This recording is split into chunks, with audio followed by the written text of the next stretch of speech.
we live? We are live. Excellent. Let's do it.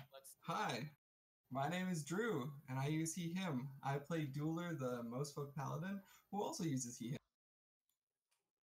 I'm Ooze, I use he, him, and I play Akka, the proud scale singer, who also uses. Hi, I'm Haley, and I use she, her, and I'll be playing Nutella, the Mousefolk cleric, and she also uses she, her. And I'm Alvin, who uses he, him, and I'm playing Aeonix, the live-with-tail gunslinger, who also uses he, him. My name is Leap. I use he, him. I get to be the DM, and this is Smallfolk, 5th edition Dungeons & Dragons homebrew, where tiny creatures go on big adventures. Welcome, everyone. It is so good to have you. Woo! I don't know. I got excited. Hey, everybody. Hey, thank you for coming. We were trying a new intro here. Let us know if you like it on Twitter or here. It is so good to see you. It has been a long time since we got here, and Table 2 is about to transition out of their first adventure. Sorry, you'll hear my dog whimpering a little bit. Carl, it's okay, buddy. Our first adventure into a second one. So this should be a really exciting stream. But first, a few things that I want to say. You will notice in the lower bit corner, there is something called Leap's Swear Jar. It is currently filled or filling up because this is supposed to be a family stream and sometimes I slip up. So you watching at home can track my errors. And if I make enough that jar gets filled up over a couple streams, every player gets an advantage point because I screwed up, which was Haley's idea, actually. So I got to give props to her on that one. So there is that. Everyone in the chat right now, if you're your first time here, welcome very much. If you're listening to this on a podcast made to us by our good friend Embers, or watching this on YouTube later, next time come and join us on stream and you can do what I'm just about to talk about. If you hit ! Smallfolk, you'll be able to see all of the base documents that myself and our good friend Jay made, so you yourself can make a Smallfolk game at home with your friends. If you hit ! Beyond, you can get to the D&D Beyond version of how to make the playable races or species here in our own little homebrew world. If you want to know more about this amazing cast that you see floating around me, you can hit ! Cast, and you will see everyone's bios and all those cool places that you can find them. And last but not least, if you enjoyed the music that you've been hearing on your way in, our good friends at D&D Raps has actually made an album of Smallfolk Dungeons & Dragons music that you can get for a pay what you can donation to the World Wildlife Federation, which I think is really, really cool. And you can get that by hitting ! Music. So I seriously recommend you check it out. It blows my mind. And we're just doing a dice check. Everyone got their dice. We got them. I got mine. I actually had to look when I saw that one of our players wrote in our chat that they forgot their dice. I had a small freak out. So what we are going to do, I'm going to say some quick thank yous, and then we're just going to kind of get started. We might have a player joining us midstream. Family and life come up here. And we just wanted to say to our good friend Eric, hope you're feeling better soon, man. Can't wait to see you next game. Love you a lot, buddy. And I'm wearing my Nebraska shirt. I bought one. I met Eric in person. It's the first time, and I bought a shirt. And every time I wear it, I think of Eric. So He's here with us in spirit. In spirit. And I met his very wonderful wife, Ashley, who is like, they're amazing. They're so nice. But I want to say some quick thank yous. I wanted to say, all right, see you in a few minutes, Ooze. I wanted to say thank you to our producer, Jareka, who is floating in the ether. Oh, welcome back, man. Jareka is the only reason why this stream exists in stream form, and she just made that swear jar like 30 seconds ago. So that's pretty great, man. I would like to thank my buddy Jay for doing all of the mechanics in the background of this and letting me expand the world with him and play around with it. I would like to thank Insight Check Pod for hosting this stream and also hosting the podcast that you can listen to later if you don't know that. I would like to thank our good friend at D&D Raps for the music, like I mentioned before. I would like to thank you, the listeners, and I would like to thank the incredible cast members who are my good friends for playing this silly game with me. Yeah. The there we amazing go. DM for starting it. Oh no. Oh, we are all quiet, maybe? We are all frozen. Are we all frozen? Oh. No, we're good? Okay. No? Okay. We're good. Jarika's saying that we're fine. So I want to ask actually, so the last thing that happened in our previous game, our heroes fell into a great pit that was kind of the resting place of an ancient stone badger named Gindrock, who had emerged from a slumber from the smell of a delicious foe. Our friend Drew Barry was not able to be at that game, but one of the very last things that happened was that his sword did something really cool. And Drew, were you able to? I Yeah? was. Okay. Yes. So your sword, I'll explain it to you a little bit more if you decide to try it again. But, Okay. a story that you heard of your mother, because it was her sword, right? Was that with enough faith, you could launch your weapon towards a foe and holy fire would erupt in it. But this is a very practiced maneuver. So if you want to try it again, you let me know and I'll talk about the mechanics that'll happen and what'll happen there. So sounds good. Okay, cool. I'm glad you got there. So let's talk Smallfolk and let's talk the gloaming. The party is ending on the weirdest note of any gloaming that there ever has been. Never before was a giant chicken monster brought as a gift, shrunk down by magic, and served as an entree, to then have the original monster burst from its magical prison and fight a sleeping giant beast underground. Never before has there been an eruption of fear right from the middle of the buffet. And never before had there been balloons hanging that then popped into terrible foes. All of this has been a disaster.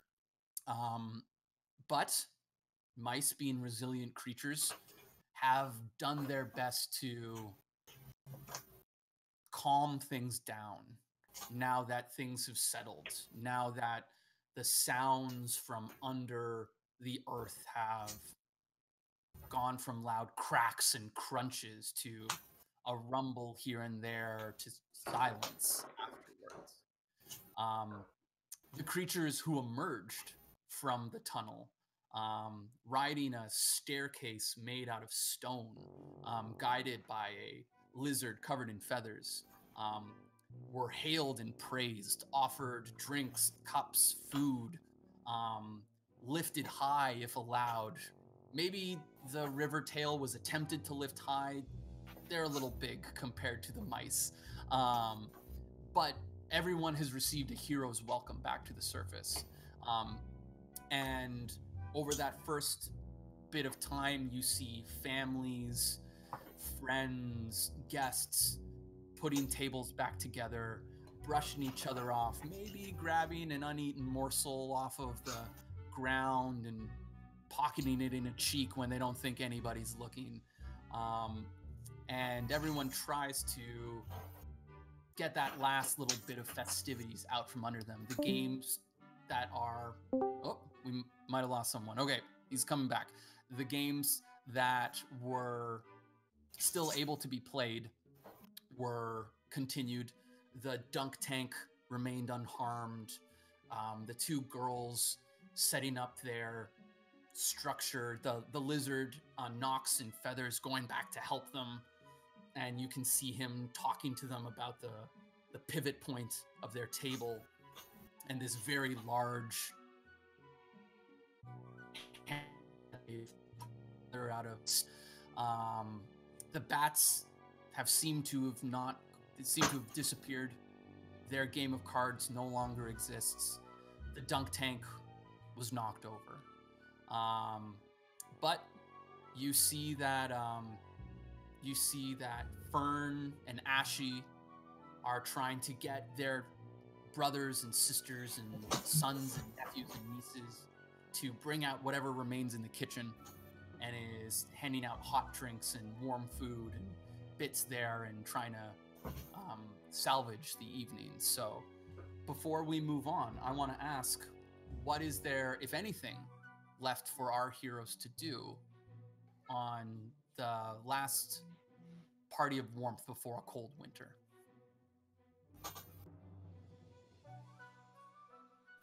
I think that Dueler would probably find out Ascanius in the kerfuffle of people all around, and he would, if he hadn't already, sheath Dawn, and then he would walk over and kind of pat the carapace of Ascanius and say, "Well, old chap, it's always an adventure when the two of us are around, but I'm off to see my uncle for the cold season." And he would kind of right his cloak a little bit on himself and kind of go around and just kind of start making sure that things were starting to be put back in order and kind of help out where he could. But as soon as things look like they're kind of in order and all set up, he would kind of discreetly just make his way out. As you make yourself out the door, right, after putting a chair back, checking to make sure everyone isn't injured, right, you find your beetle partner just waiting as if at station at the edge of the path, kind of along the grass that snakes back to the main road, standing there as if on guard. Okay. You walk up towards him and he says, "Well, I'm headed north anyway. Safer in partners, I guess." And he starts walking that way, a step ahead of you, in silence. His weapon by his side. Immediately, as soon as he starts walking, Dueler would lockstep that one step behind him, but would just start nattering about all manner of things, talking about how that, he really had never, I never really knew that my sword could even do anything like that. I mean, I'd heard stories, but it was quite a surprise, to be honest. However, I did reign victorious, and on and on and on it goes. While you're doing this, you see one of the small hands that are high up kind of go towards a brow and just rub a forehead and just in regret as he continues his quiet walk towards the station that he left to fulfill his duty. Akka, what are you doing? Oh. Akka would thank Nox for basically saving his life, which he did. He didn't get ripped in half or thrown down a hole. And he skateboarded on him, but he didn't die. So that's true. He would thank Nox, but then he would go back to Fern Wisptail at the bar if he's out there and would like to have a word. Like Ashy? Do you mean the one who's at the bar? Yeah, Ashy, sorry. Yeah, no, for sure. So you see that the interior of the bar, like you see, as soon as you're about to go in, you see that there was actually a drink station kind of centered along the back outside. And so Ashy is now manning post there. And it's a very similar setup, and it seems to be it's a home to him. He's just working there flawlessly, and he sees you coming, and immediately he begins to pour that same warm drink that you had before. Aka is 100% about this. And he passes it to you, and he says, "Oh, I can't thank you enough. You really, you and your kin really did us a favor. You're always welcome here." It wasn't just. Oh, I forgot to watch the VOD. What does Aka sound like? It's like low and gravelly. Does his source count for my jar? Does that? No, it doesn't count for my jar. I think he stopped it before it got out. Okay, that's fair. He looks up and oh god. He looks up and he says, "It was like that." Is it almost like C Team Halloween, but not quite? Not quite. Yep, it's good. I love him. He looks up and he says, "Ashley, I appreciate. There it is.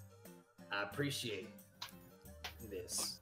It's part of my job. It's what I do. We protect the valley. You said there was another, not me and not Nox with the feathers. There was another. Did he tell you his name?" Oh, now I need to remember mine. So it's like, Here, I got you. Don't worry. It's no, it's like no, my accent. Oh, for you need to hear his name. He has accent. Yeah. Oh, Shrek. Shrek.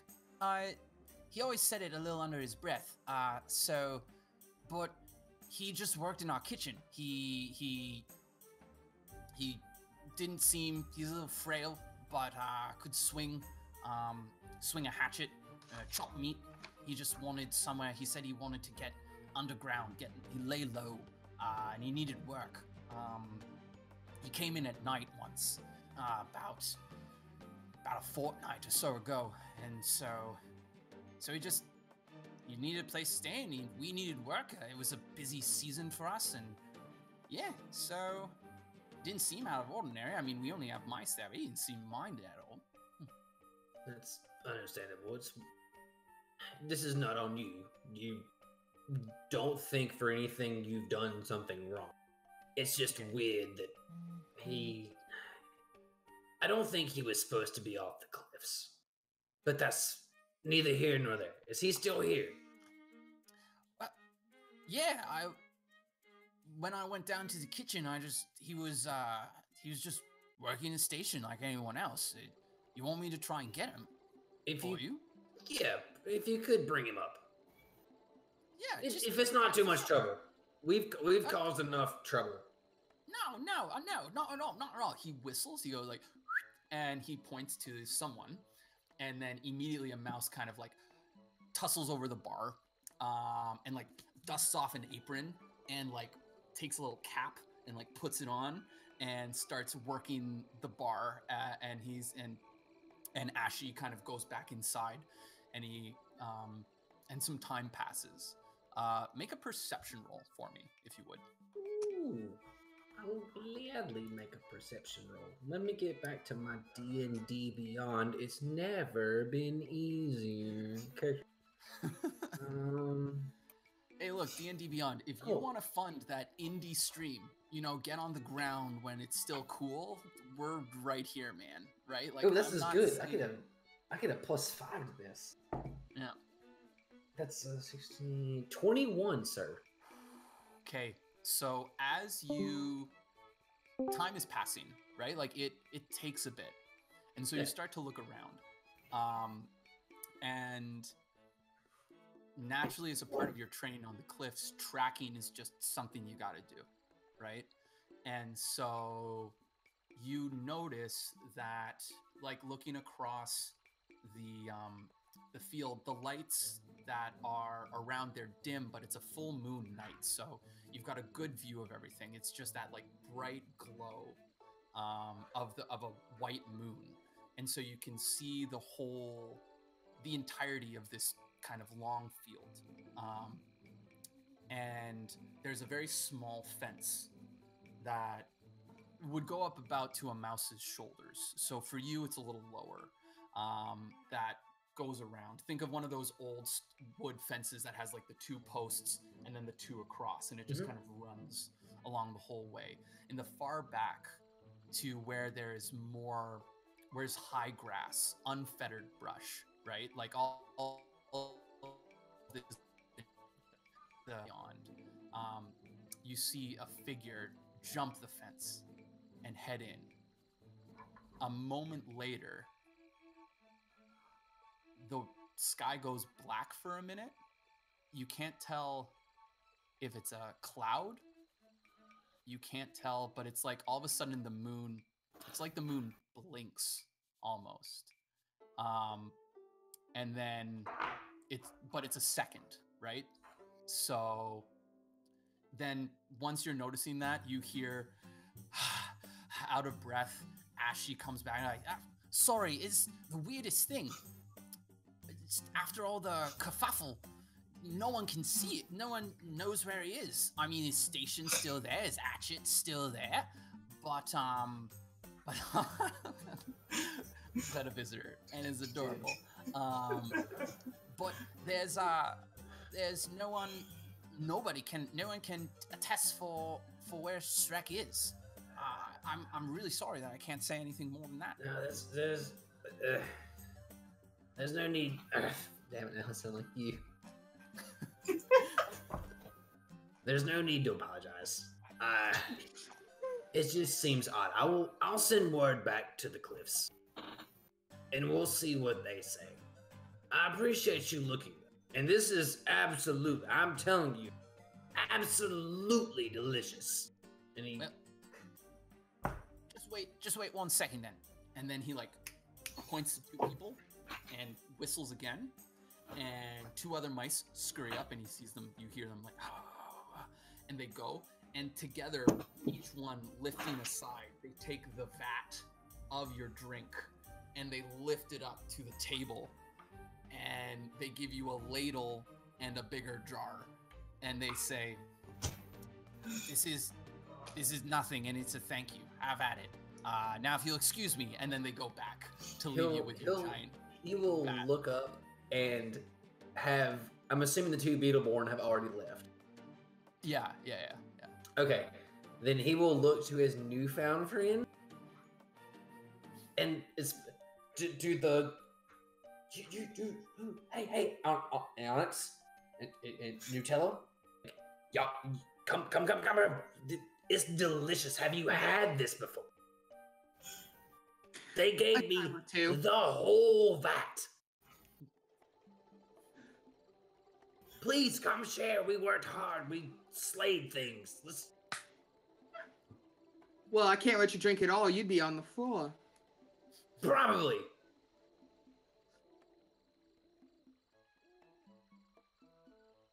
Oh no! I love it. lost Haley. Haley, I don't know if we can hear you. Haley, we can't hear your mic right now. No. I'm sorry, Haley.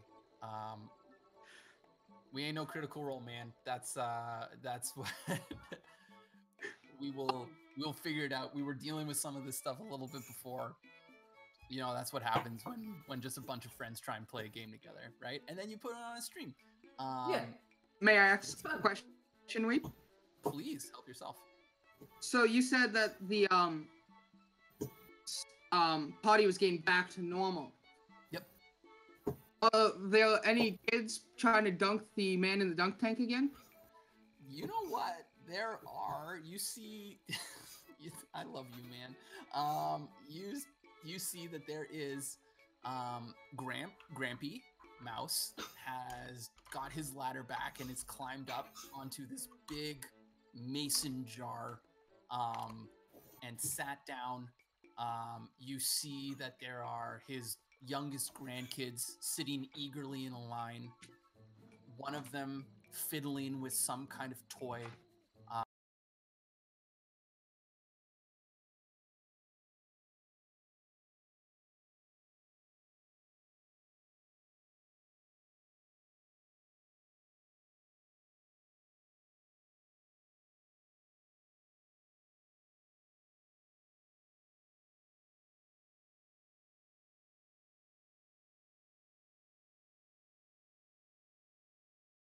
jug, and one misses, and he laughs, and the kids laugh, and he takes a big swig, and then you see him take something out of his pocket, and then go like this, and then just spit out liquor, and there's just a little ball of fire that shoots out, and all of his grandkids just lose their mind. They just go, "Ah!" and everyone's, "Ooh!" and the next person comes on up to test their luck.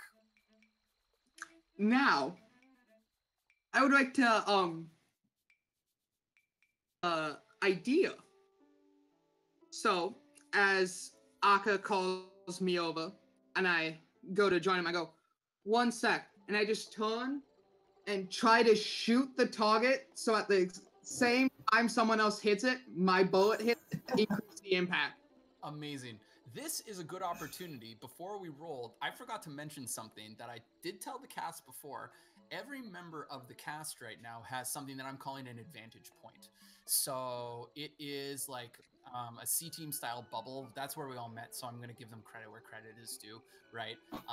Please don't sue me. This is out of love. Jerry, come on. So it's in a little advantage style charge that players have for this stream and this stream only. They will get a new one come the other stream once we play. So they are meant to be used. Any outstanding inspiration points that they already have are also used. And I guess if I swear enough, they would have another advantage from that too. So I guess this is the game we're playing. But so if you want to use your advantage point, or if someone wants to give it to our good friend here, I will gladly give mine. Okay. Well, let's see how I want to see this. Does it have to be given before the roll, or?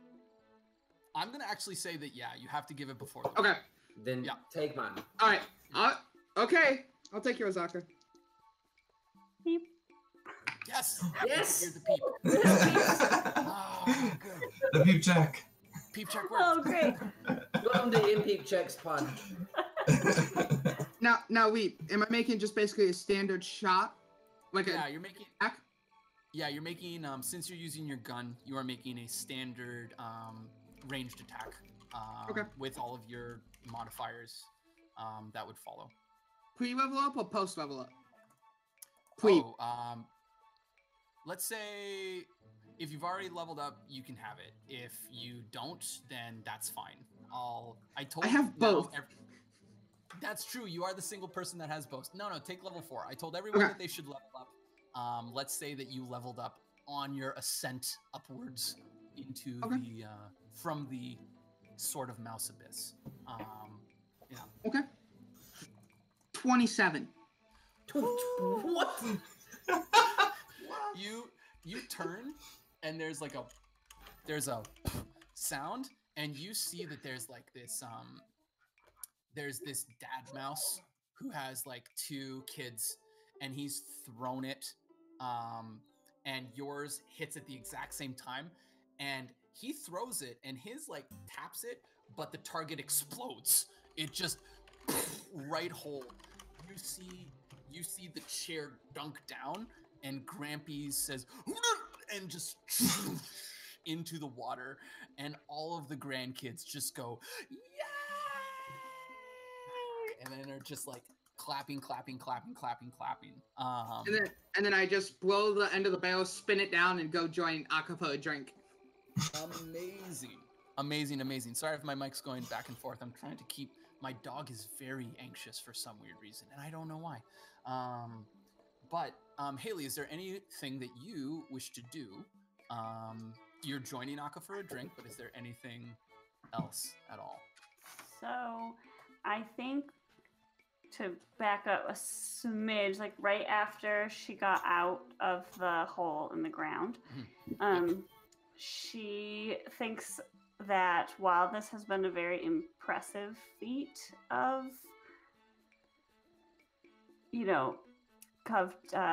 victory on such a big holiday, she wants to make sure that there's no like residual evil left over in this space. And what she cares about most is that the food's okay. So she's going to cast, wait, what's the technical name of it? The Purify Food and Drink. She's just gonna just cast that on all of the buffet tables to make sure that it's all good. And she says like a little harvest thank you as she does it. And then she also like tests the food and makes sure that it's still good. After she's cast, she's like, yep, still good. She goes to the next table. It's still good. And then she'll take the tiny, what I was trying to say before we realized no one could hear me. She will take like the tiniest teacup full of alcohol and she'll just watch, she'll carry it with her and watch people playing the games, just like taking the tiniest little sips. Yes, dainty drinks. Amazing. Absolutely astounding. That's so good. Okay.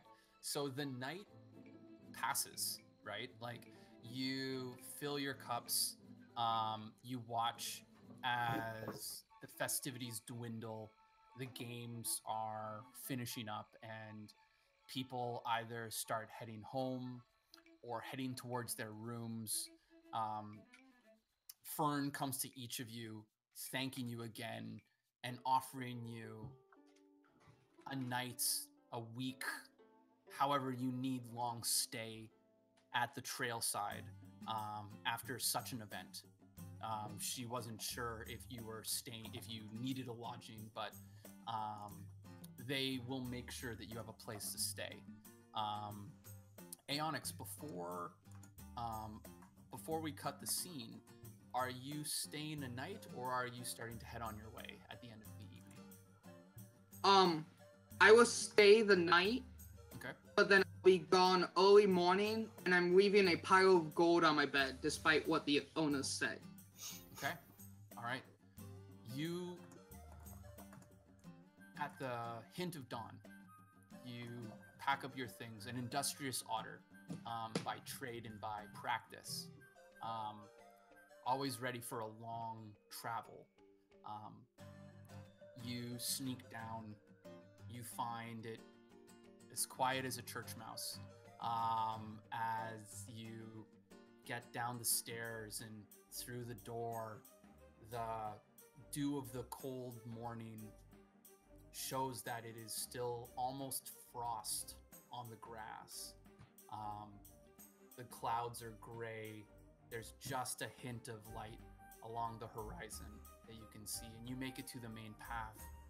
Waiting for you at the main path is one of your company's carts, and with it is your assistant with a retinue of guards dressed in the proper attire. And your assistant sees you and says, "My prince, you have to come back. There are some things we really need to discuss."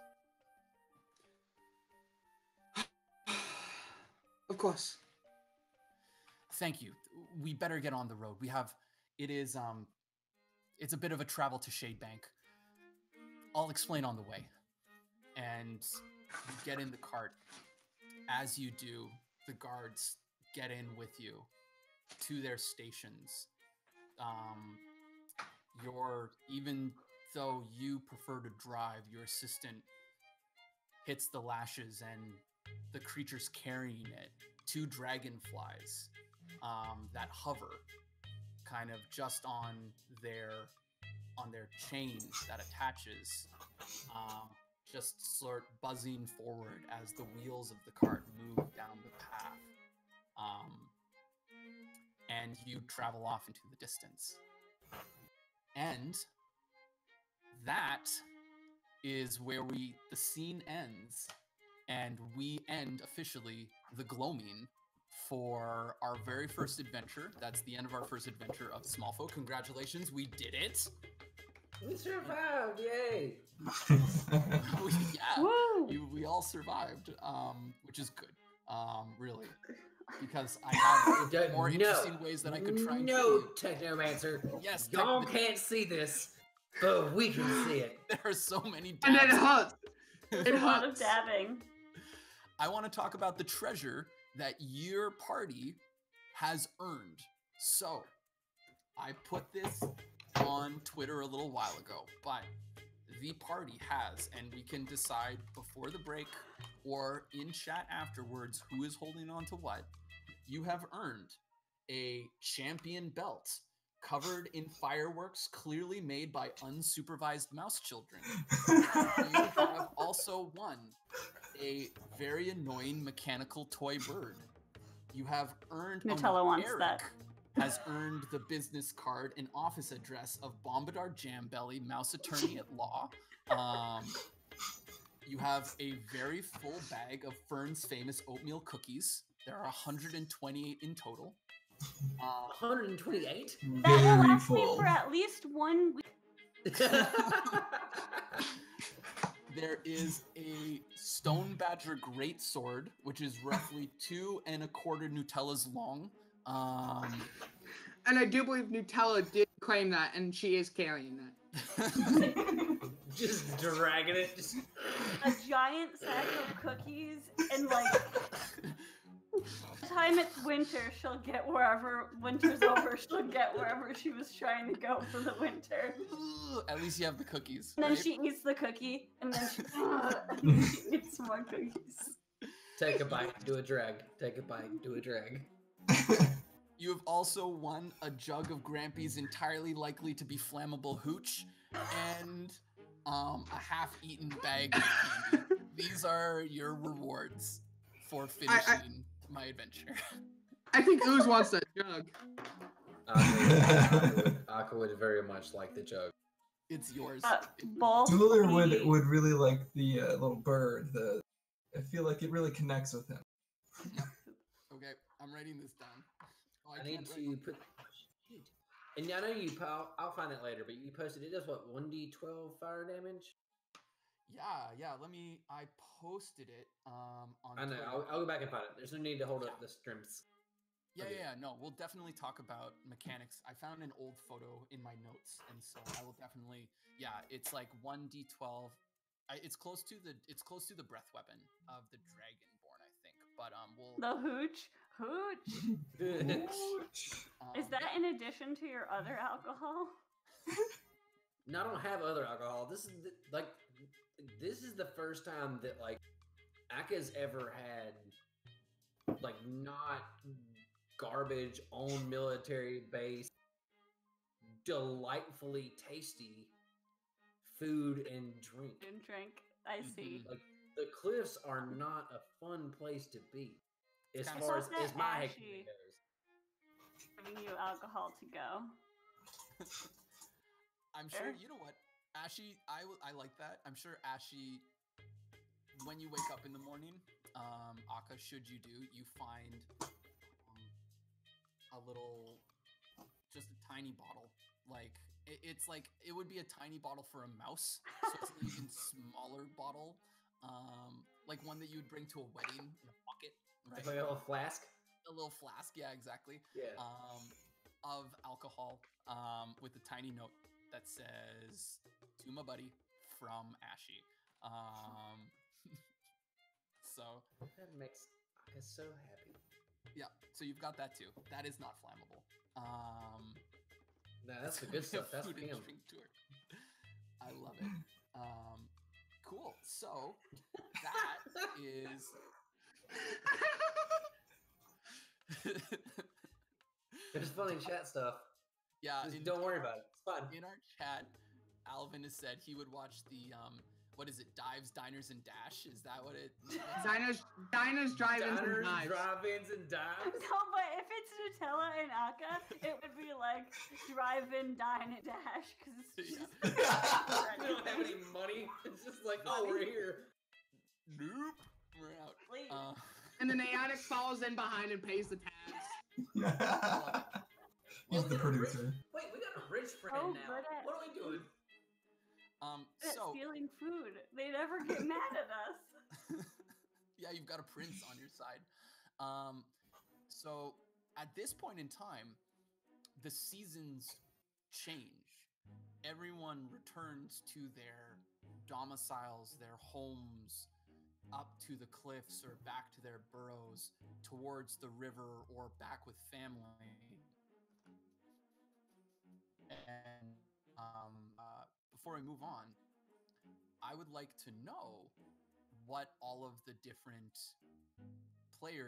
characters are doing throughout this long winter.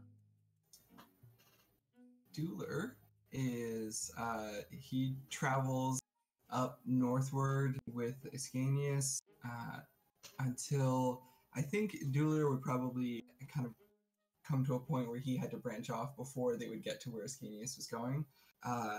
But they would say a pleasant goodbye, and then Dueler would go and visit his uncle who lives in Hinterholm, which is a quaint little Smallfolk borough in the northern forest of the valley. And Dueler spends the whole winter and into the spring basically taking care of his uncle, because his uncle is very, very old. And so he spends the winter months there looking after him, doing the cooking, the cleaning, chopping wood, general mouse housework. Amazing. I love it. Okay. That's wonderful. So, sorry, I was, that Hinterholm, that's what Hinterholm. I love it. Hinterholm. Okay. Amazing. It's gonna be burnt. I just know it now. The DM noted it. It's gonna be burnt up. I just know.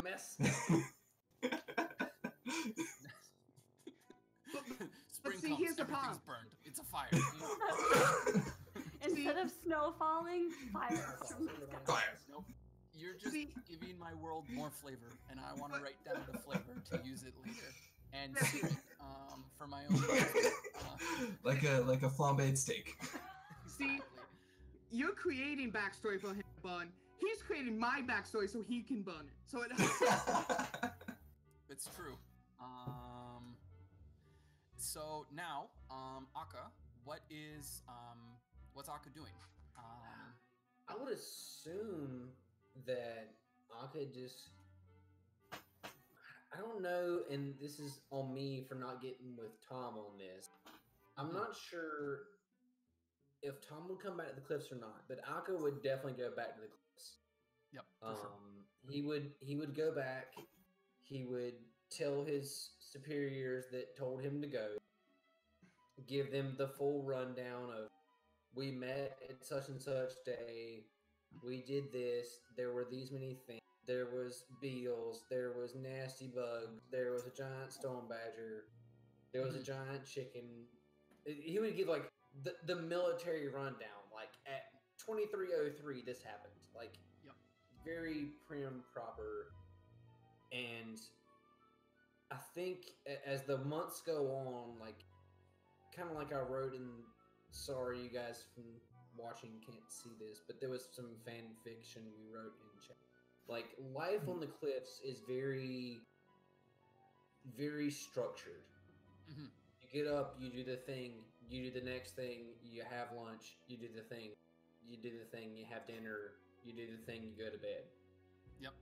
It's very monotonous. And like, I think Akka might, now that he's gotten a taste of this isn't all there is, because before he was, fall in line, step one, step two, soldier. His job was to protect the valley. He lived in the cliffs. That was all he knew. Yeah. But now he's gotten a little taste of what's going on out there. And he still does what he's supposed to do. But I think every night he kind of sits down, takes out his little note that Ashley gave him, looks at the liquor, tries to decide whether or not he wants to take like the tiniest of sip. Yeah. Or not, and decides against it. Like every time he's like, no, I've got to save it. No, not tonight. But he definitely, like, he goes about what he's supposed to do. He's not deserting or anything, but he, like, I think at night when he has night watch, he sits and he looks and he tries to look out where the trail side is. Yep. and he misses. I don't know if misses is the right word. Maybe it is. I don't know. It's the something different that's not the same old, same old. Like it calls him just a little bit, but there's still a part of him that knows he has the duty on the cliffs. But every night he looks and he's like, I like need it. to go, but he doesn't. That's incredible. Nutella, how do you spend your winter? Nutella, in an old tree that's like, you know how trees get hollow on the inside when they're old sometimes. So she lives in an old tree with her family, and she's going to go home for the winter because her family, the winter is the hardest time for most of the creatures in the valley. And so they a mouse soup kitchen, spend all of summer and winter laying aside stores in all the rooms, like in the tree. We'll spend the winter making sure that anyone who needs food can come and have a good meal and hot drink. And she's a field mouse, so it's like a big hollow oak tree on that, like, kind of surrounded by fields. Yep. I came up with a name. Now it's gone. Her whole family's very into like the sun and the seasons, and so they call the area where they live the Sun Sword. Oh, the Sun Sword? Ward, like SWORD, not fighting. The Sun's Ward. I love it. You are all so wonderful. That's incredible. And Aeonix, how do you spend? So there is news that you are getting that you're getting news along the way of problems have arisen from trade routes that your family has long had safe and secured, both on ground and also the few that you actually do use upstream. And this happens every so often, but it's consistent enough that it has become a sincere issue. And that's what your assistant has told you throughout this trip, and it's given you the rundown and details of like what was lost, what still made it through, percentages, profit margins, just all of the numbers. And if it continues, it's gonna look bleak, because where your family is, you are the main economic hub of Shadebank. That's the town has grown up around this trade structure. How do you spend your winter? Ask Hasty if he has any idea who is disrupting our trade routes. You're asking assistant. Hasty, yeah. Your assistant, if there's anything. If we have any idea who's doing it. Yeah, they have sent out scouting parties. They are trying to patchwork information currently, but they had lost enough people that it had become a worry for personnel, for morale, and for money to continue it without a centered plan. And they were looking to you for that one. So you're being called back to make the next step, right? Like it's had to be bump up the chain a little bit. Right. Then Aeonix will spend his winter taking in all of the information that he is available when he arrives back home. Okay. He will lead the most dangerous missions to trying to figure out what is going on. He's not want to sit back and let his men take his men and women to take the danger without him.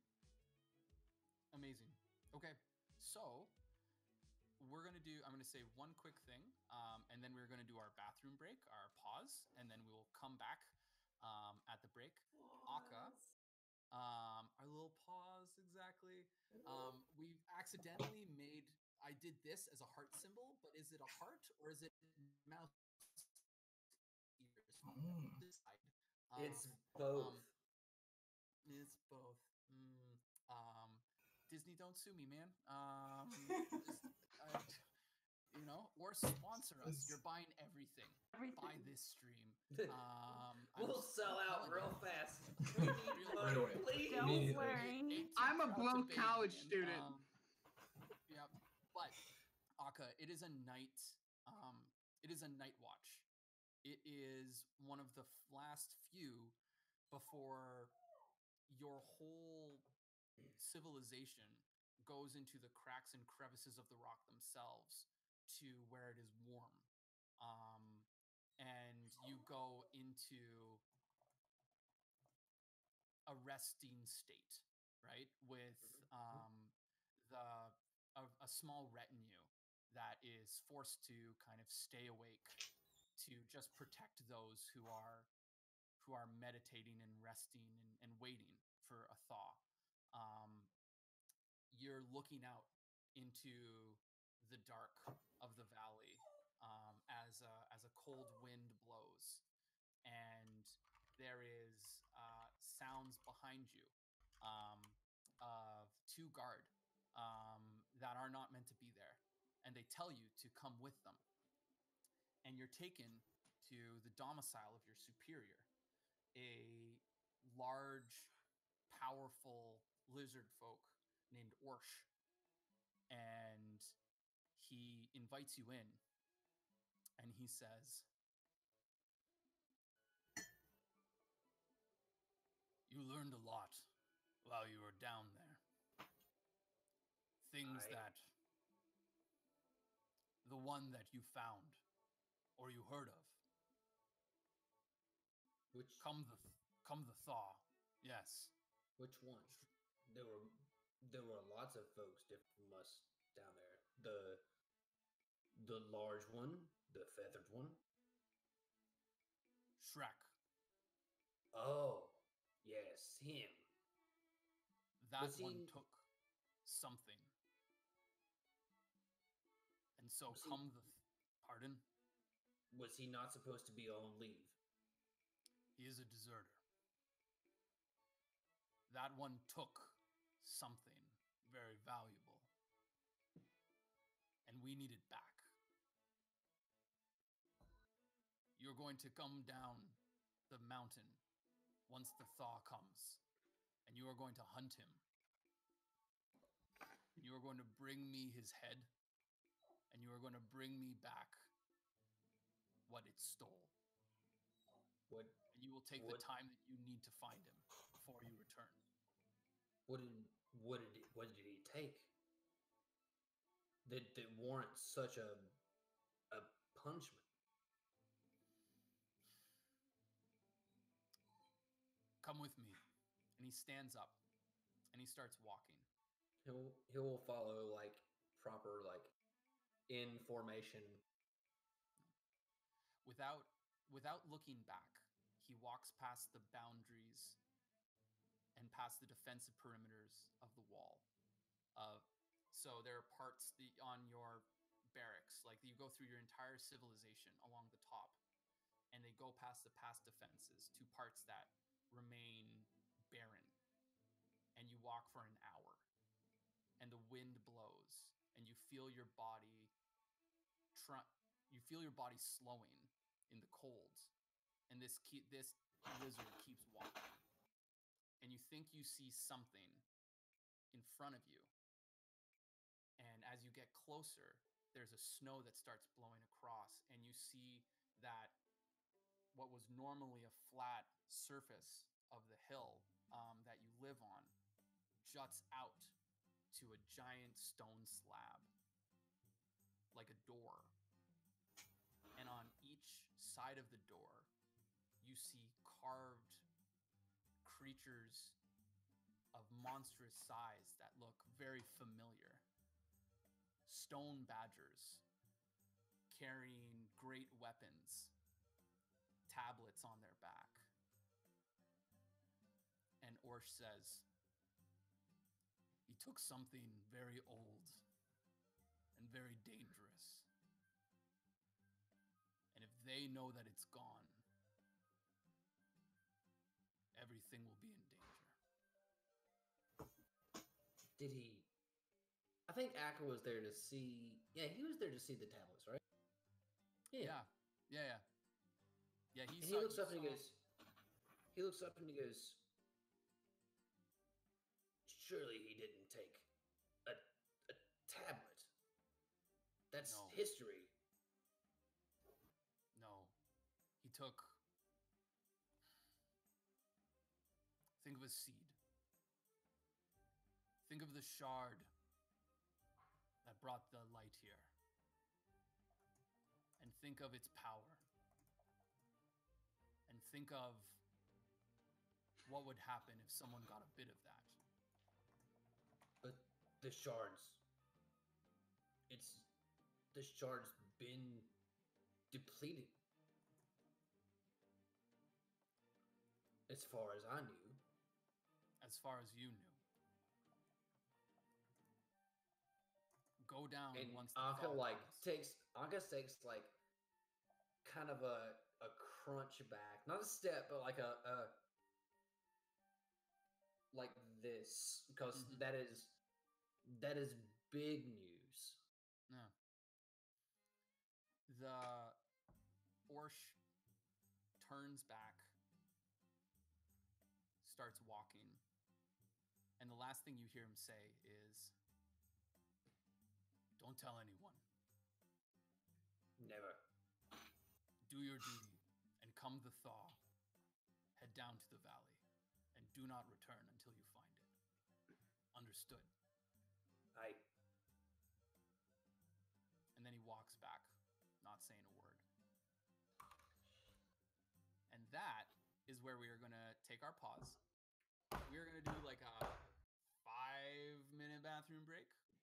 We will see you all 5-minute-ish. I don't know. Thank you for watching so far, and stay tuned for the start of our next adventure. See you guys in a bit.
good to see you. We have braked.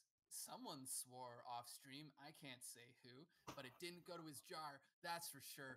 I don't know which way to point. Which way do I point to get to leap? For me, it's this way. I want to do a quick shout out to everyone in the stream. Thank you for coming. I know that two good friends of ours showed up right as we were taking a break. So sorry about that. Thank you if you're still there. I actually can't see the stream. It would distract me, and I don't think my computer could literally handle me watching it and doing this at the same time. Yeah. But if you are watching live, thank you so much. If you are watching this afterwards, thank you so much. If you're listening to this later, seriously, you guys are the best. So this winter has been bad. It was long. The snow was fierce.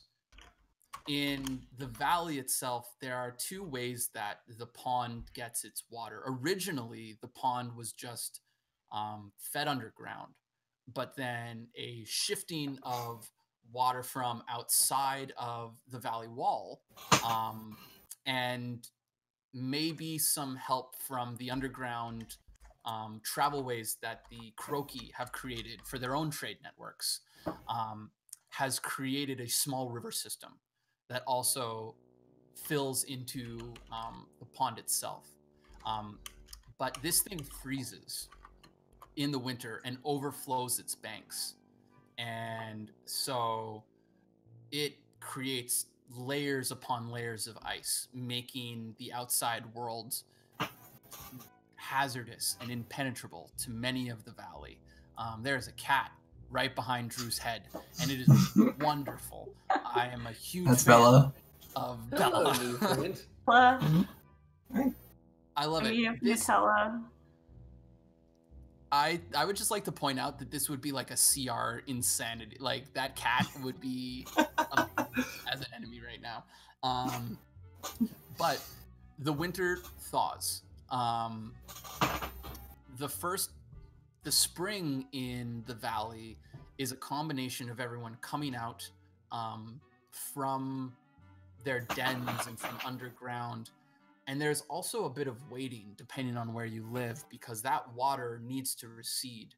What is dry for most of the summer starts as wet swamp and marsh. And so some use it to their benefit, trying to till rice or till vegetables in that wet, in those first few moments of warmth while the water still remains. Others try and create their own ditch systems to drain them out faster, and some of them just have to pray that it dries so that they can start their harvests.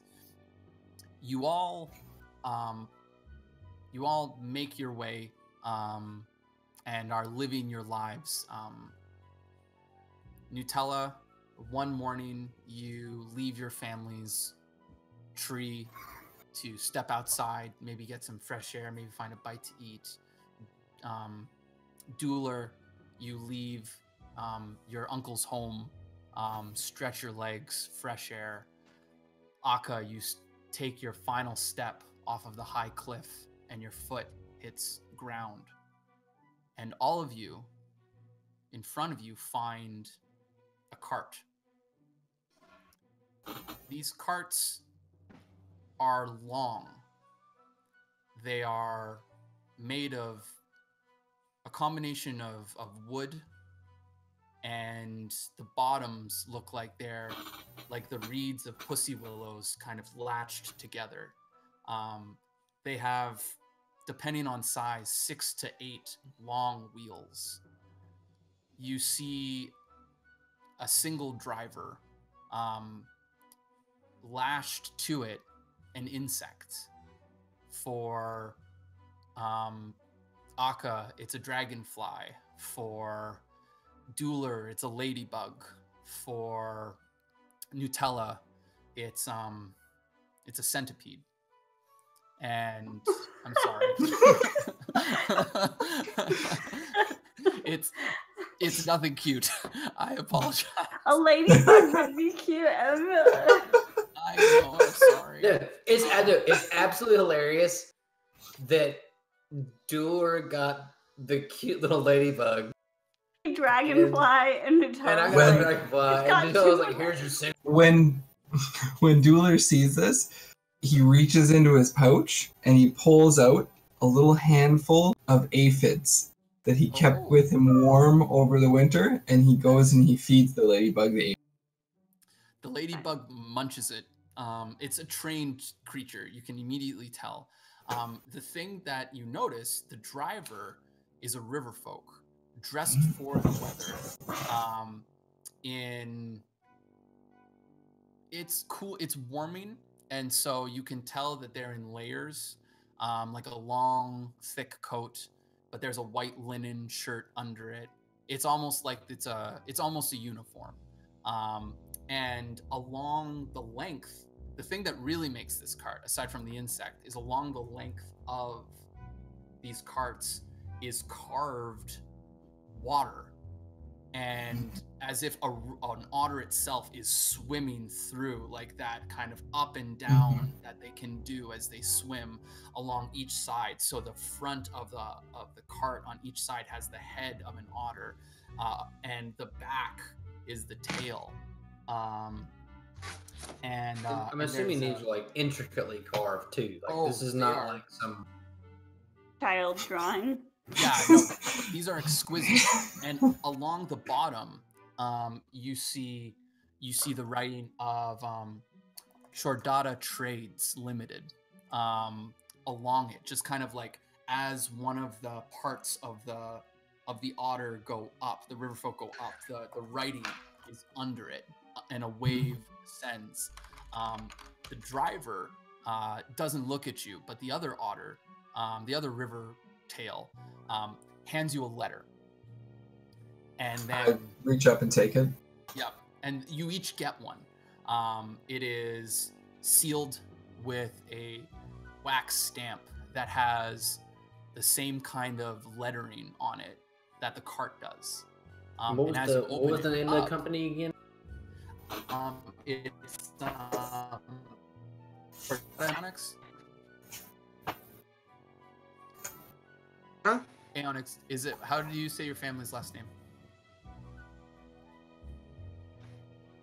I'm sorry. Can you say it again? I'm not hearing your mic. Oh no! I still This is can't bad hear. time for this. Oh, there we go. There. I can. I heard you. Can you hear me now? Yeah. Yeah, I can hear you now. Chordata, like the Short- T, the D sound. Yeah. Shordata. Yeah. Shordata. Shordata Trade Limited. Okay. So that's what's under it. And you see a letter, and the letter itself it has a station head that says the exact same thing on the top and the bottom, but written in elegant but clear writing. You read the following, and I pass it off to my good friend Aeonics.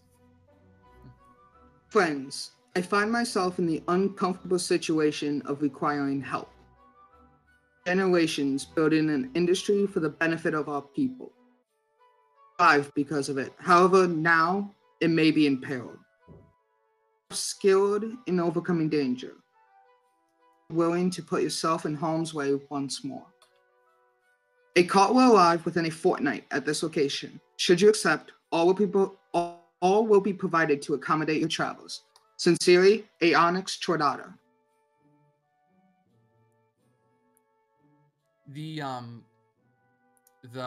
I'm gonna send a picture of the text to our good friends here in chat.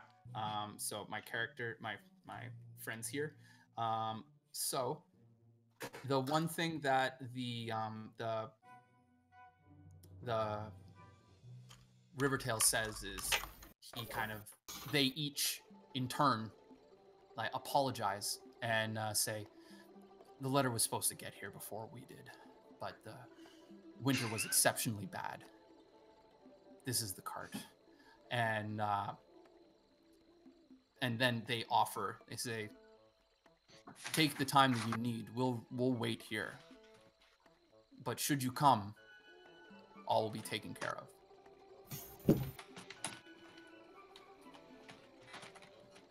Dueler would probably he has read through this and he closes up and he tucks it away in his still kind of, I would say he's probably still wearing like a really finely woven grass cloak that is like made out of really, really soft grass. Ooh, I like it. That is kind of aged and crinkly, but it's still pretty warm. And he would fold away the letter in there, and he would kind of look at this cart and say, "Right, chaps, where are we off to?" The person would say, "To our home, to Shadebank. Well, almost to Shadebank. The prince wishes you to take him there yourself." And then they go, hit, and you see a, and your ladybug kind of buzzes and really kind of like slowly turns around and then makes its way. In the 16-point turn. Yeah. Akka, Nutella, is there anything you want to add? Yeah, no. Helly, you go ahead if you want to. I gotta think about this for a second.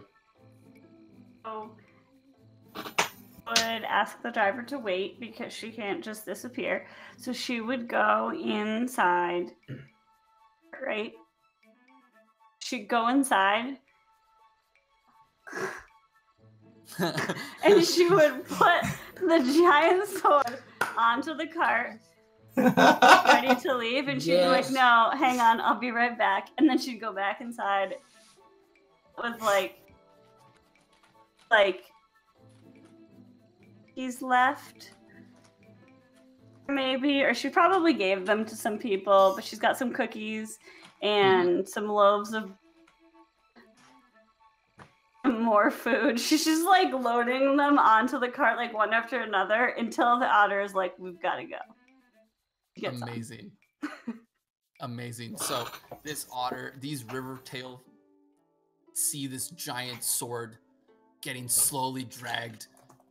Its hard blade cutting into the fine wood, and they don't seem to show anything. The prince has told them to bring you. There's breads and jams and things put there. Some non-Nutella named spreads. Yeah. Another sponsorship deal. Ain't too proud to beg. Nutella, you can buy this stream if you want to. If you want to. My character will worship you instead of the sun. It'll be great. I will change deities in a heartbeat. What are you? The sun? Give me hazelnuts. Cleric of spreads. Oh, where's our good friend? Where's our good friend Faceless Prof? If we talk to him about the cleric of spreads, I feel like this could be Prof No Face. That's him. But Akka, so yeah, your cart is packed, and the centipede is thankfully very strong and is able to pull all this extra weight. No problem. It is I gross. absolutely love the fact that you grabbed the sword and we're like, yeah, we're gonna need this. Sounds like trouble.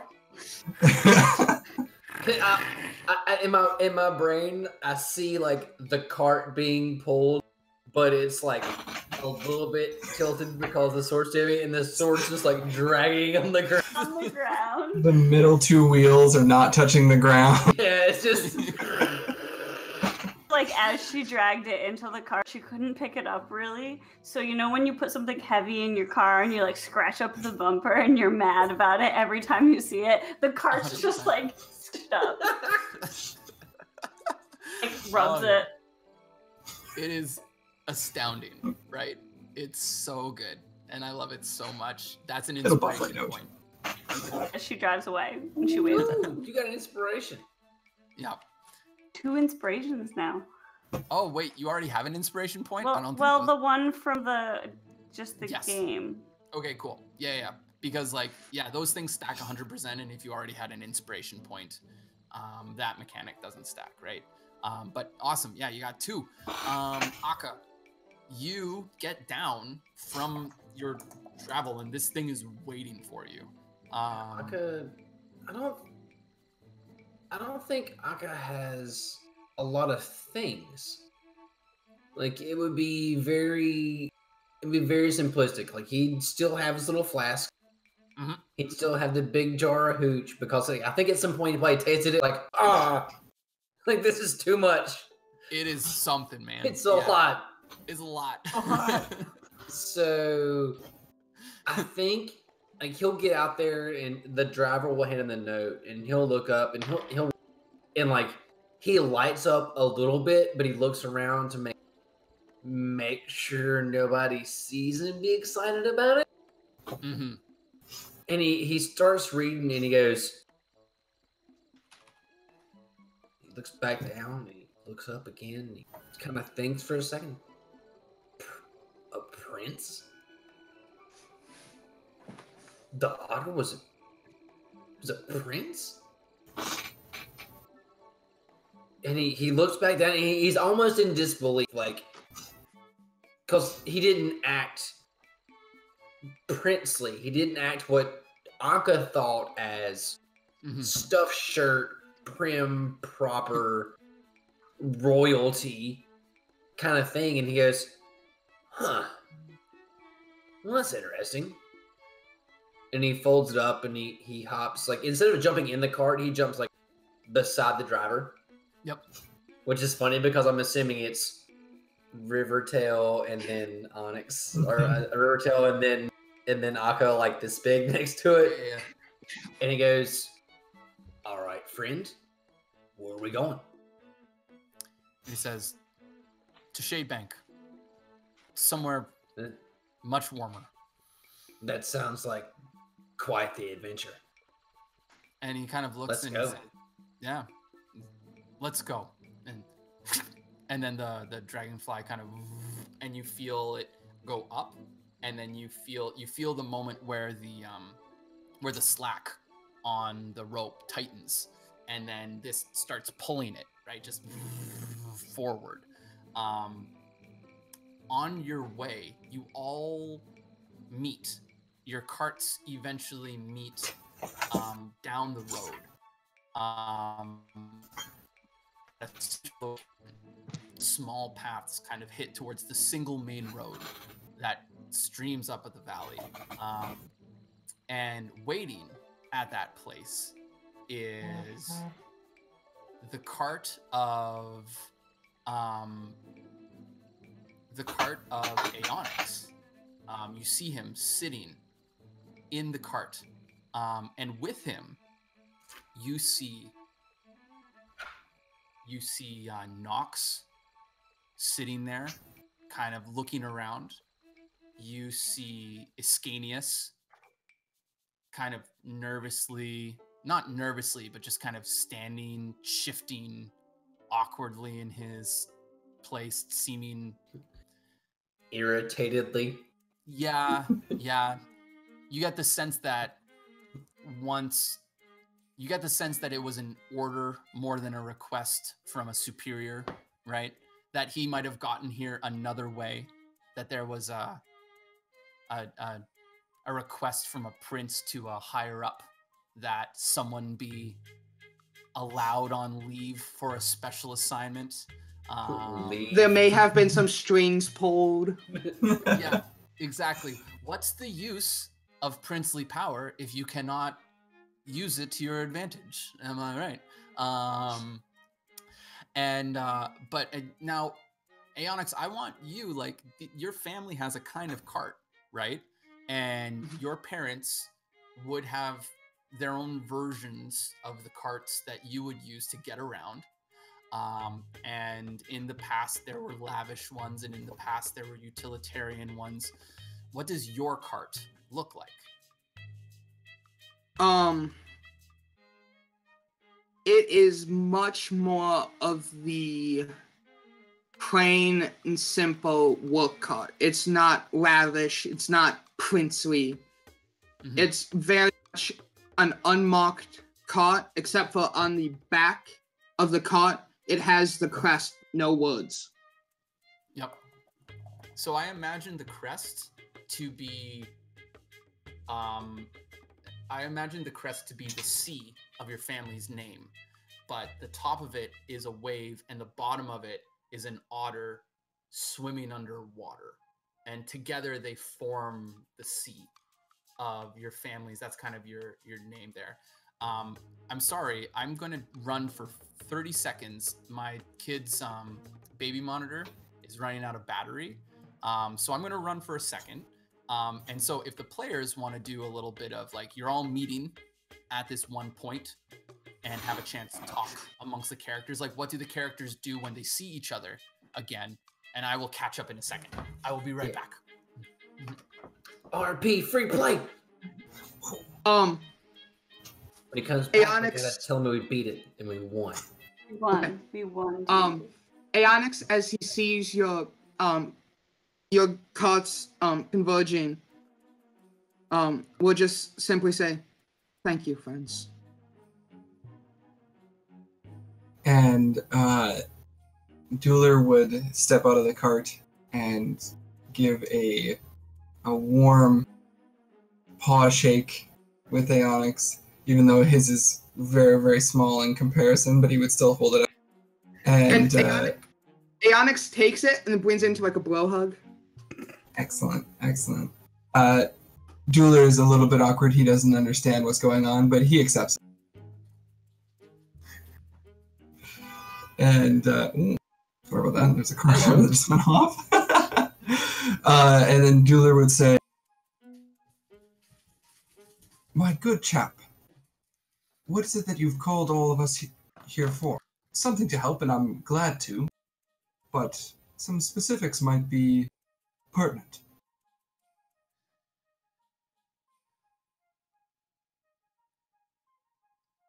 Uh-oh. No. I'm back. What'd I miss? Hello.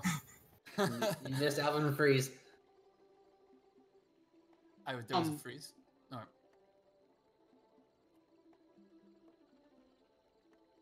Aonix tells you what's up.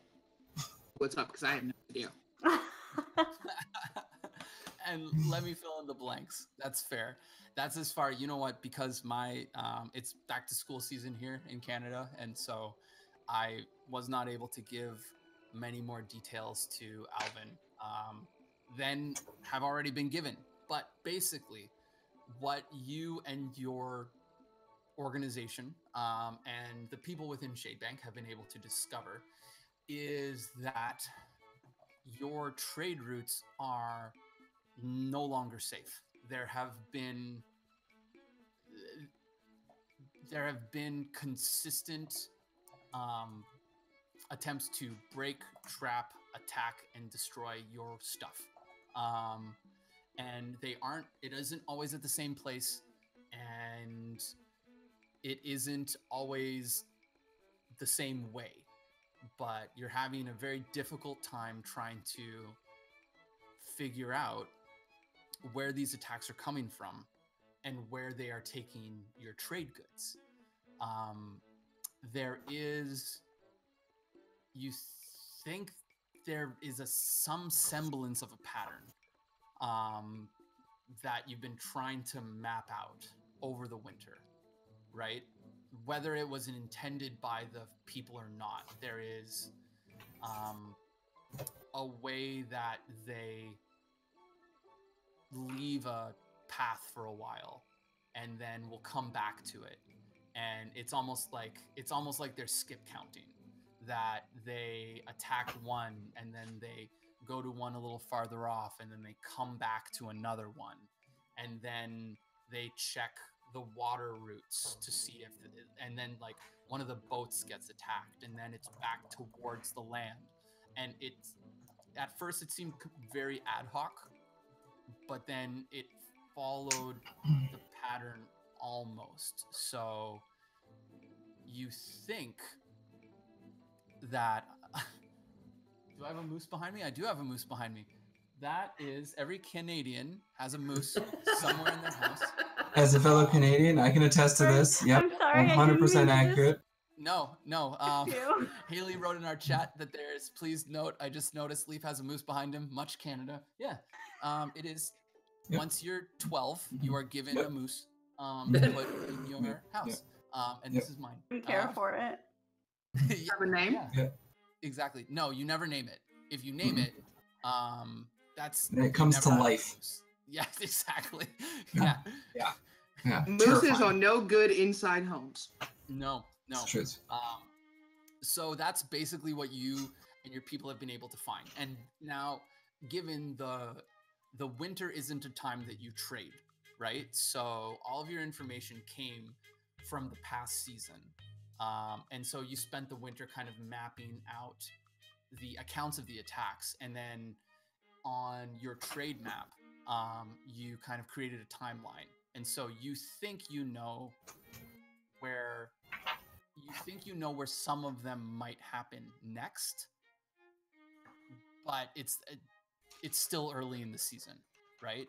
So and the travel here took you a couple days to get there, right? So things have gone out with guard, with more guard than normal, in hopes that you can fight off whatever's happening, or to get more data points in your collection, right? In hopes that everyone will at least be able to, if you've given them instructions that if the attack seems feasible, fight it off, but if not, flee, leave it, Save come back themselves. and let us know. Exactly, right? And so your people have suffered enough, and so you're trying to solve it now. I share that information with group. Cannot put my more. Just like you. I need the assistance of defending the great feathered one. Sorry, I'm One. laughing because I just pictured you're saying this thing about everyone being warriors, and Nutella like pokes her head up over her cart and she's just covered in crumbs. She's covered in food. What do you need from us? Mm. I need warrior snack. I love it. Dueler, given this information, Dueler would get out a little bark-bound notebook that he carries on him, and it has a little ribbon, kind of like this one. It has a little tiny ribbon in it, and he would flip a couple pages, put down the ribbon, and then he starts taking notes, and he's writing down everything that you're telling him, all the specifics that you can give him, and he would specifically ask about the terrain around the areas that were attacked, taking a very tactical military kind of train of thought to it, and thinking about what the kind of lay of the land is and how that this could maybe help us to discover who it is or where it is that they're hiding. Totally.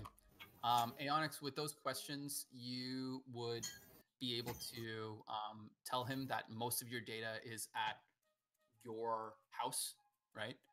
It would be your estate. You can call it your estate, or you can just call it your house. I don't know how Aeonix would talk about it, but yeah. Refer to it as his parents' home. Okay, yeah, it's at his parents' home, right? Now, here's a question for you. As a trade prince,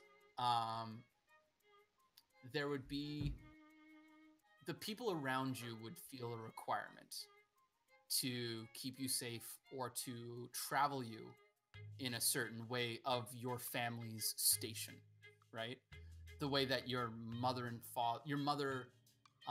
got used to and your father insisted on, right?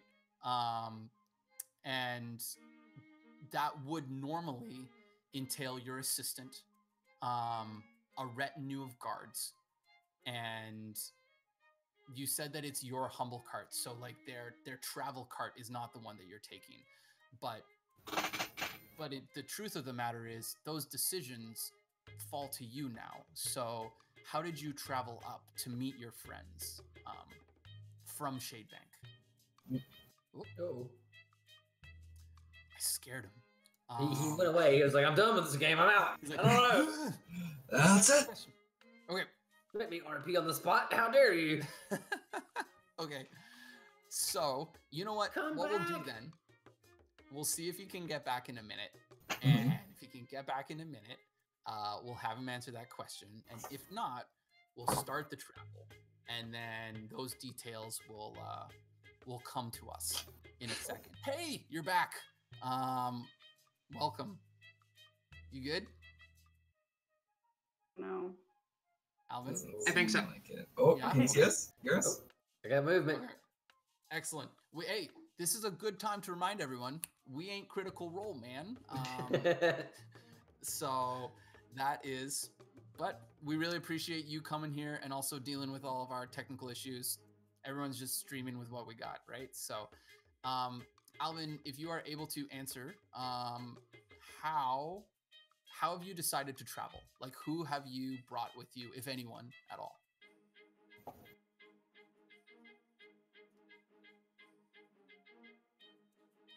I think He's thinking. it's very serious. His serious thinking face. That might be a freeze. Okay, I'm thinking it's a Like a freeze. I think it's a freeze. Okay, so what we will do is Everybody this then. freeze. Everybody clap your hands. What we'll do is we will get to those details in a second, and here is how the traveling will work. You all condense down to one Our carbon. base elements. Yeah, exactly. Your carbon, your Hydrogen, mainly oxygen. water. Your love, right? That's all of your part. The most important element. I apologize. I couldn't help myself. Heart. Combined, you make Captain Planet. So you Tune in next Alvin, time. can you hear me? Can you make noise? I can hear you now. Oh, there we go. Yay! All right, amazing. I was just about to talk. Hey, man, no, it's all good. We were about to get on the road, but how do you travel? Like, who did you bring with you?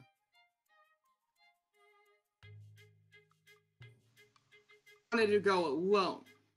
Okay. Aloud. You see, not let that be. So he is with me basically to run messages back and forth to the office, but I managed to convince him to bring no god. Okay.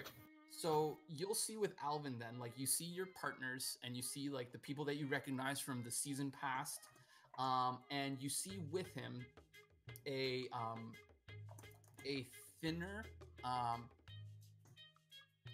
older, but like a thinner and older river folk, a little smaller than Aeonix, dressed in clear, like there's clearly an outfit, right? The same coat that the driver and the messenger had. There is like a white linen shirt under it. There's a simple belt, simple trousers, right? And beside him sits a broad straw brimmed hat that is put to the side. Clearly not a part of the outfit, but clearly important to him. And you see that he has, like, he is your document carrier, right? He has all of your paperwork. He has the books, and he has the finances that he believes. He has the things with him that he thinks are important to bring and that are safe to bring, right? And so, Has tried to get him to stop wearing a uniform, but the farthest I can get him is the hat.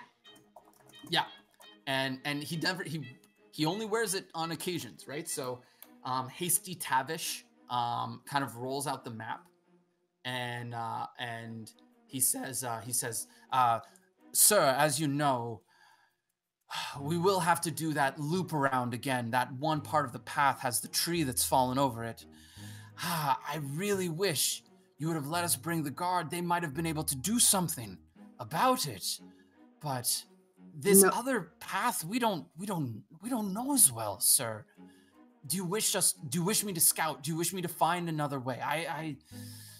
What do you? I was gonna try to pick up the big sword. And as he's talking, he hears like as there's a loud clang of a stone sword hitting the soft wood.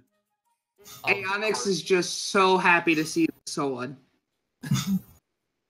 And she's like, this might help, but she can't swing it. She just drags it. And she's like looking at these river folk that are bigger than her, and looking at the sword, and looking at them, and she's just like, she's dragging it. The Hasty looks at his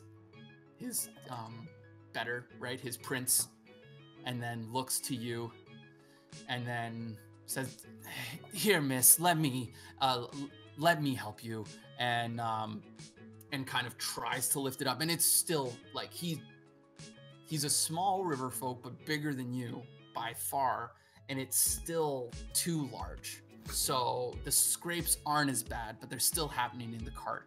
And since this is a shorter cart, it actually, the hilt of it has to actually rest on the seat in front. So it actually goes out a little bit and back through. So it's longer than the full cart itself by a bit, right?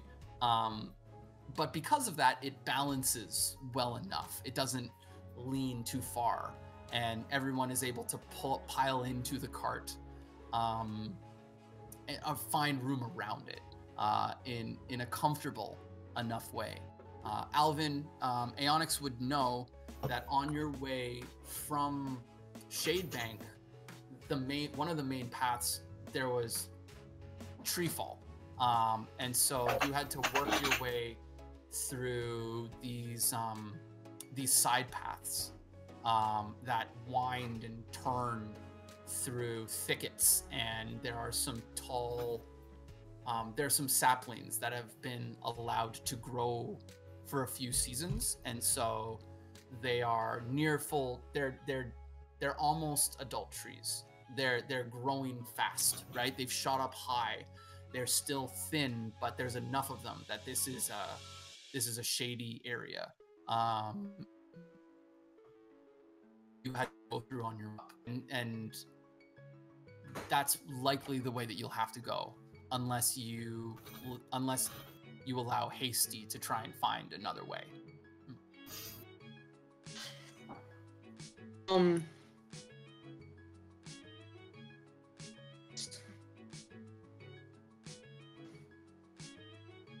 He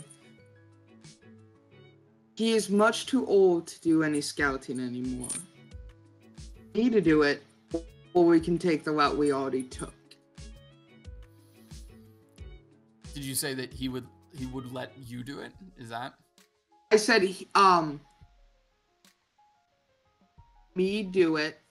No. To do it. Already took. At that, he waves his hands as if he's like, no. We'll take the way. We'll take the side way. I much prefer it that way. Your mother would never let me. Your father would never allow it.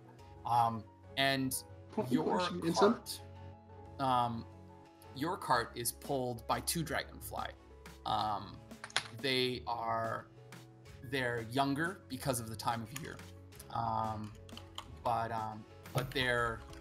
there's some that have been raised within your family's home, right? Within the estate itself. Think of like a horse ranch almost. And so you drive this cart, right?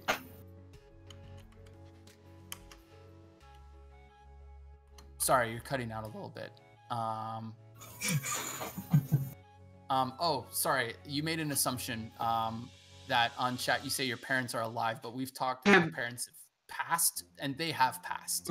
But yeah, they have passed, but it's relatively recent, and so everyone, and Hasty was their assistant until that point. So he is now yours. So he's learning what you like now as much as anything. And so you get on the road. Everyone in the cart. It's bare, but it's comfortable. The seats kind of bank around the sides of it. So you spend your travels looking inward at each other, or maybe right into a very large slab of stone that is divided along the middle, depending on where you sit because of the sword, if anyone's tried to like prop themselves behind it. I'm going to say that Ascanius was able to buzz his way into a wedge on that side just for some silence, in case that maybe Dueler might not want to sit away from other people.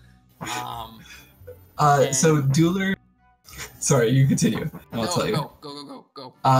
Seeing that, Dueler he's gonna sit with the majority of people, but he very quietly, as the kind of trip gets going, he reaches into his little satchel and pulls out the mechanical bird, and he just like very discreetly winds it, and then whispers something to it and sets it free, and it flaps its way over, kind of like mechanically over to Ascanius, and it lands like right here, like right anywhere that could be right near his face. And then it'll just kind of blink at him and then do a little chirp chirp. Chirp chirp. Yep. So let me tell you a little bit about your bird. It doesn't chirp. It like sits. So imagine a crow. It's a metalwork crow. Okay. And it flies up. It flies up and lands on the shoulder. And Ascanius looks at it, and it turns its head sideways, and it's like got these little glowing, like glassy eyes, and then just goes.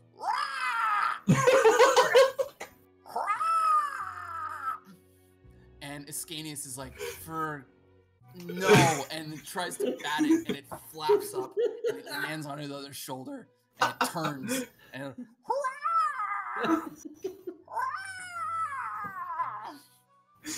and you see a beetle frame slouch in defeat as the cart continues to pull. As soon as I see that he has accepted his, I'll wave at the bird and call it back to me. The bird does one final loop around with a and then lands and swings back, and having its gears kind of wind down, the toy kind of just falls, lands on the floor. Excuse me, that's something caught in my throat. The crow gets you. Yeah, the crow got me. The crow will get you. So it is, by the time you get there, by you reach this part, it is midday in early spring. Can Onyx, like, does he have time to talk? Like, can Aka just kind of like scoot up there a little bit and like, hey, because Onyx doesn't like I say, Aka is still confused. Like, so he'll kind of make his way up to the front of the car. I'm assuming, are you in front of the seat with the driver? I'm driving. Oh, you're driving. Okay. Then, like, Aka would just like come up and like put his head up, like on the little the frame is, and be like, "Hey, Onyx.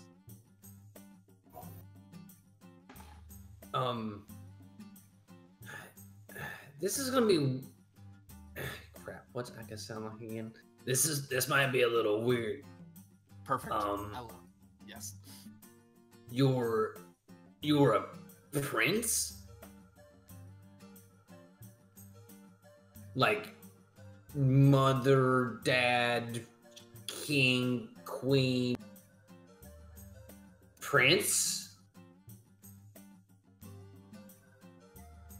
Technically, my parents are no longer alive, but yes. And you see him like snap to attention, and he bows, and Yeah. he gives his condolences, and he goes, I'm very honestly sorry for your loss.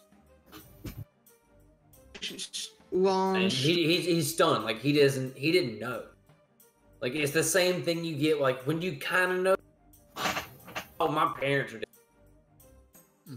Like what do you say? Like, and Akka, he sits there and he's kind of stunned, and he gives his condolences, and that's really all he can do.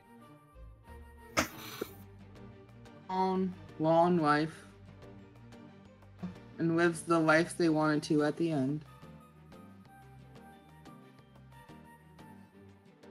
At that moment, Dueler would he would kind of have been a little bit eavesdropping. He's kind of nosy, and he would kind of sidle up beside Akka and kind of poke his little snout out the window as well, and he would say, "And that, my friend, is all that anyone can ask." And he would put his little paw up and just set it kind of beside Aeonix on the seat up there.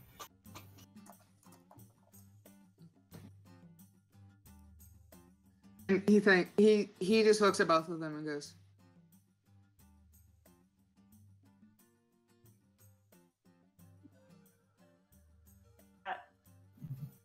Well, not in our chat.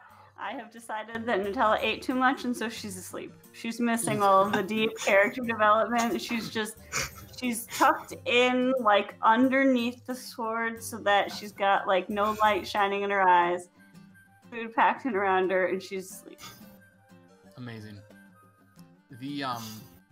It's midday on those days in the spring where you're finally starting to feel warm again, right? There's a light breeze that moves the grass around the main path. There's the steady hum of the dragonfly and the creak of the wheels. And aside from the conversation, this is still early going, so there aren't the same kind of travel that you would get a few weeks on, and so it makes sense that someone might fall asleep in such a peaceful moment. Hours pass as the midday turns to afternoon, as you go further down on the trail, small stone fences that outline little mouse settlements. You pass wide fields with the first signs of trenches and ditches being dug to drain them out so that they can be planted anew. You see some still flooded high with water, and you see trees that have begin to show the signs of life as the small buds begin to flower on the earliest ones, some later than others, the small nibs of them, right? And it seems that the further you go, the more trees blossom. There's an idea that mice have that the closer you get to the pond where the crystal is supposedly being, that the seasons warm sooner. And so as you get closer, you see life. It's slight, but more leaves have bloomed. Green, it's slightly greener. It isn't full spring, but it's showing its signs. And you reach the point where, Aeonix, you know that you have to turn. That if you kept going, you would see that trees had piled on top of each other and it would become impassable. So while it's far enough off, you take a side turn into some pines, and you have to weave through them, the floor immediately changing from that trodden path to pine needle, that brown orange of the long strands all over, and that steady rhythm of dirt becomes a little bit more bristly as the wood stones run under them. And you turn and you weave and you turn and you weave. And I would like everyone to make a perception check. I also add, Weep, that I think an occasional low-hanging branch just kind of smacks Iscanius in the back of the head every once in a while. Poor Eric, he's not here, and his character's having the worst time. So it's so on brand for Iscanius. Exactly. Like, it doesn't matter if he was here, he would agree that he's having the worst time. Yep. You hear a ow. Eric, and then a little bit while later. And we love you and Shreer. Ow. Like just a small, just every so often, a branch just ow. Just over and over again. And it's only him. Everyone else is like it's just like it just grazes his side of the cart. No one, he's the only one on that side. Can I get perception checks? Because we only have natural a minute. 20. Natural 20. So if you don't mind, we'll just go with the 20 then. And you'll know before that, because I know I'm lost on time. Nutella, you wake up.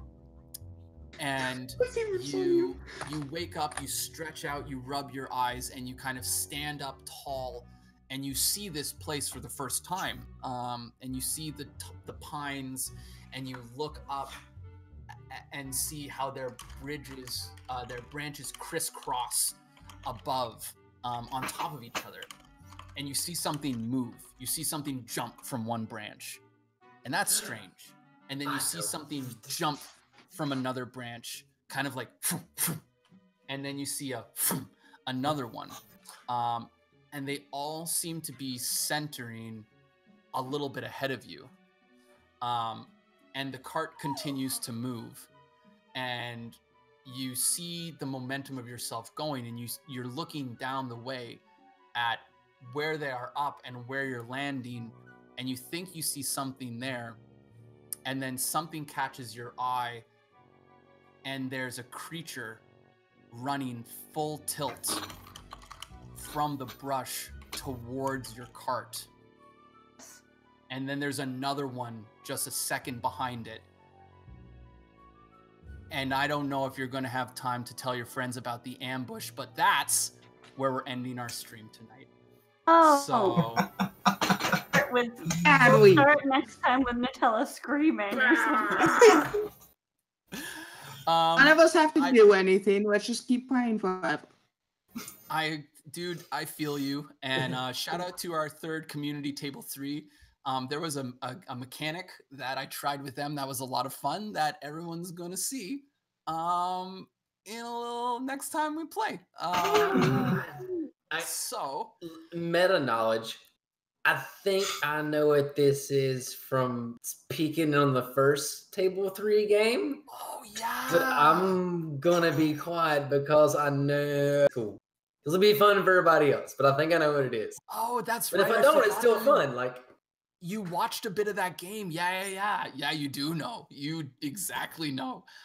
So we're going to be back in September. Tom and Eric, we're sorry you couldn't make it. We can't wait for you guys to be back. You're gonna miss you. Thank you everyone so much for coming tonight.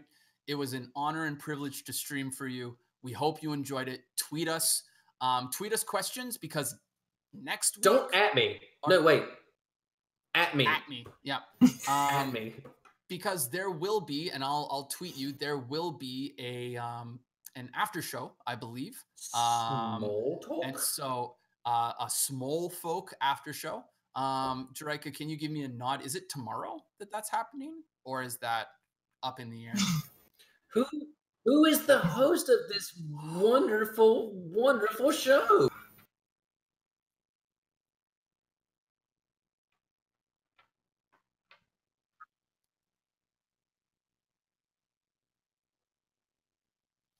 It's really cool. I went back and I have made it a point because it's really fun. It's There was cloaca talk, and what more do you want? Man. okay. So, thank you guys So, so much for. if you at me with questions, that'll make me come up with crap to answer in this. Yeah, I'm gonna make myself RP. Thank you guys so much. Stay kind, stay curious, stay careful out there, and remember that heroes come in all sizes. We'll see you next time in the valley. Take care.